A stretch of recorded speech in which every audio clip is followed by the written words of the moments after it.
ራቁት መጠመቅ አይቻልም። ምክንያቱም አጥማቂው ራቁቷን ሆና ፊቷ ቆሞ ጡቷ ውጪ ጠጉሯ ዛታች ይሄ ሰውዬ ከምኞታ ኃጢአት ይነጻል።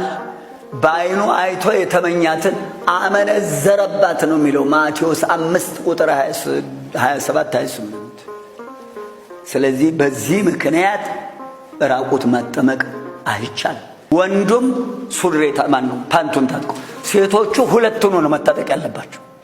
ፓንቱንም ይልበሱ ቀሚሱንም ይልበሱ።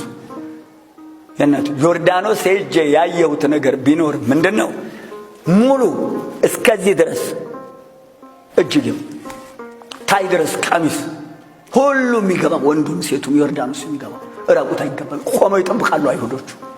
ራቁት የሚገባ የለም። አዲስ አበባ ስትመጡ ራቁት የሚሆኑ ተብሎ ታውጇል።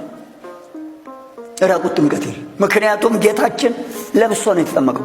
ራቁቱን ቢገፉት ፀሐይ ጨለመ፣ ጨረቃ ደም ሆነ፣ ምድር ተናወጠ፣ ድንጋዩ ተፈረካከሱ፣ ሙታን ተነሱ፣ ተንቀረቀበች መሬት። በርቃነ ሥጋ ምክንያት አይደለም። ከነአን የተረገመው የካም ልጅ እርግማን ያመጣል ራቁትነት። በዓይን የሚያመነዝሩ ሰዎች አሉ፣ የሚረኩም ሰዎች አሉ። ከባድ ያዝልኝነት የለም።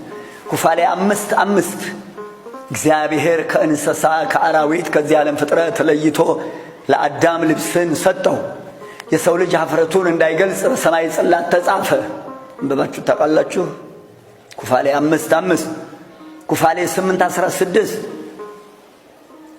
ኩፋሌ 16 ከ19 እስከ 20 ሁለተኛ ቆሮንቶስ 5 ከ2 እስከ 4 ዘጸአት 24:26 ራቁት መጠመቅ አይቻልም። ሌላው ብጃማ አንሶላ ለብሶ በታደረ ልብስ መጠመቅ አይቻልም። ይህንን አሁን ያልኳቸው ለብሶ ቤተክርስቲያን አይኬድ። ሁለቱም ጾታዎች የታጠበና አዲስ መጠመቂያ ልብስ ቢኖራቸው ይመረጣል። ሴቶቹ እንዳልኳቸው ሁለቱንም ለብሰው፣ ምክንያቱም በሚያስጨዋቸው ሰዓት አንድ ብርግድግድ ሲሉ አንድ ቢቀደድ ምንድነው የሚሆነው? ፓንቱ ካለ ሰብሰብ ማድረግ ይቻላል። ካህኑ ማጥመቂያ ክፍሉ ብቻውን እንዳይገባ 5 ሰው አጠገቡ እንዲኖር ያስፈልጋል። ከተጠማቂዎቹ በስተጀርባ 3 ሰው፣ አንዱ ጭንቅላት ይዛሉ፣ ሁለቱ እጅና እጅ ይዛሉ፣ ሁለቱ ከግርጌ እግር አጠላልፈው ለየብቻ ይዛሉ። 5 ሰው አጠገቡ ሳይኖር ቤተ ጥምቀት ውስጥ እንዳይገባ። የናቴ ከባድ ነው አደጋው በአሁኑ ሰዓት። ሌላው ሁለቱ ጾታዎች ከ40 እና ከ80 ቀን ጀምሮ ማንም ራቁቱን እንዳይገባ አይቻልም።